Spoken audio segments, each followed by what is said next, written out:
অসমত শাসকীয় বিজেপি চৰকাৰখনে অসমীয়া জাতি মাটি ভেটি ৰক্ষাৰ শ্লোগানেৰে গাদী দখল কৰাৰ পাছত অসমীয়া জাতিৰ অস্তিত্ব বিপদাপন্ন হোৱা জাতিধ্বংসী নাগৰিকত্ব আইন চমুকৈ কা অসমীয়া জাতিৰ ওপৰত জোৰ জবৰদস্তি জাপি দিব খোজা আইনখনৰ বিৰুদ্ধে ৰাজ্যজুৰি আৱাল বৃদ্ধ বনিতাই ৰাজপথলৈ ওলাই আহি গণতান্ত্ৰিক প্ৰক্ৰিয়াৰে তীব্ৰ প্ৰতিবাদ সাব্যস্ত কৰি থকাৰ সময়তে শাসকীয় চৰকাৰে পুনৰ খিলঞ্জীয়াৰ ভূমি অধিকাৰ বিৰুদ্ধে পুনৰ EIAৰ দৰে এখন ভূমি নীতি জাপি দি খিলঞ্জীয়াৰ ভূমি অধিকাৰ খৰ্ব কৰাৰ যি এক পৰিকল্পিত ষড়যন্ত্ৰ ৰচিলে তাৰ পৰিপ্ৰেক্ষিতত আজি পেঙেৰী চাৰিআলিত সদৌ অসম ছাত্ৰ সন্থা পেঙেৰী বৰডুমচা আঞ্চলিক সমিতিৰ উদ্যোগত পেঙেৰী চাৰিআলিৰ প্ৰাংগণত 4 ঘণ্টীয়া এক অৱস্থান ধৰ্মঘট কাৰ্যসূচী ৰূপায়ণ কৰে।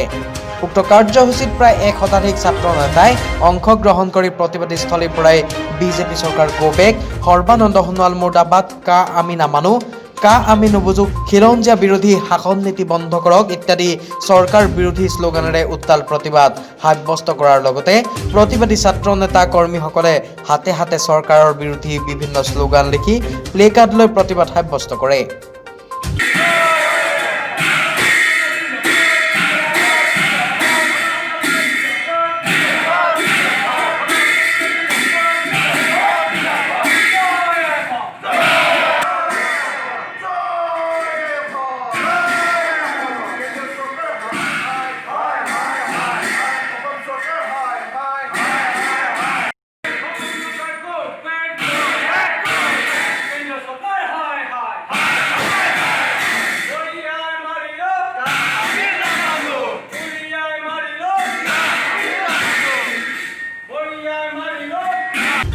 উক্ত প্ৰতিবাদী কাৰ্যসূচীত বহুসংখ্যক জাতীয় জনগোষ্ঠীয় ছাত্ৰ নেতা কৰ্মী উপস্থিত থাকে।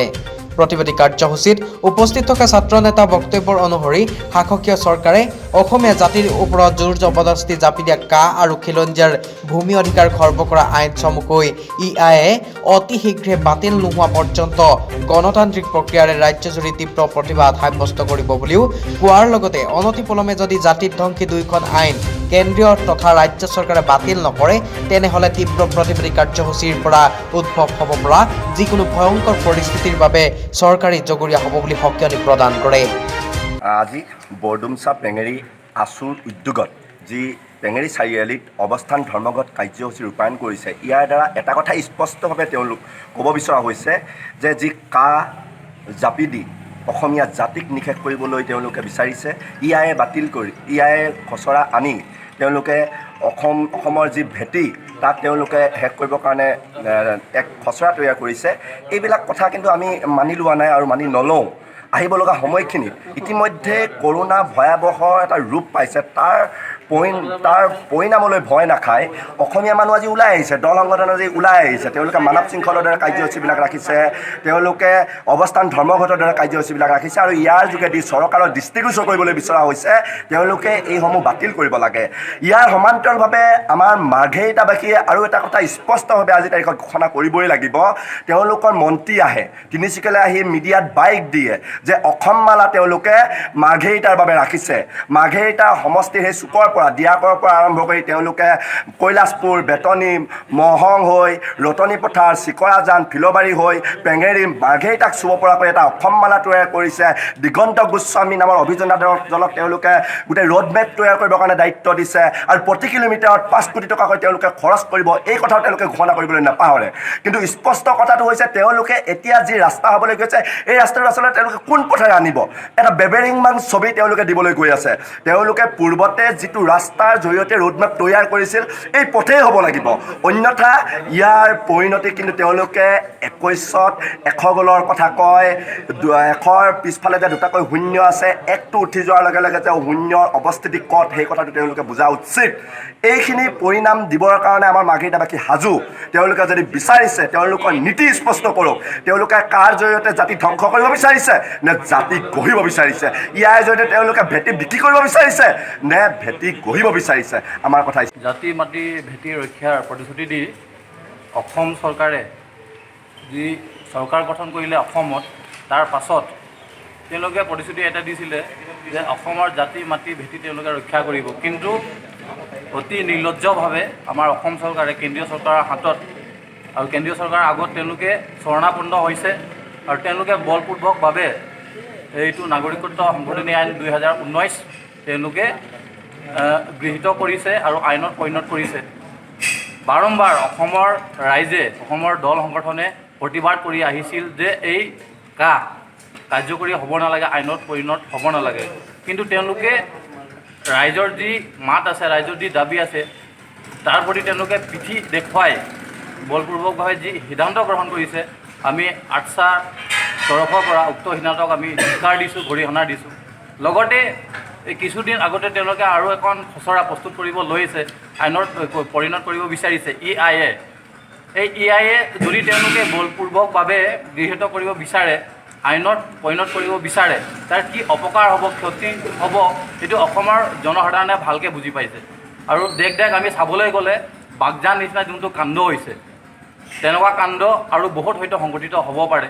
সেইকাৰণে আমি এই মঞ্চৰ পৰা আজি বৰডুমছা পেঙেৰি আঞ্চলিক ছাত্ৰ সন্থাই যি অৱস্থান ধৰ্মঘট কাৰ্যসূচী লৈছে, এই কাৰ্যসূচীৰ যোগেদি আমি চৰকাৰক সকীয়াই দিব বিচাৰিছোঁ যাতে এই EIA তেওঁলোকে বাতিল কৰিব লাগে আৰু এই যোনটো তেওঁলোকে গৃহীত কৰিছে, আইনত পৰিণত কৰিছে, তেওঁলোকেহে মানিব।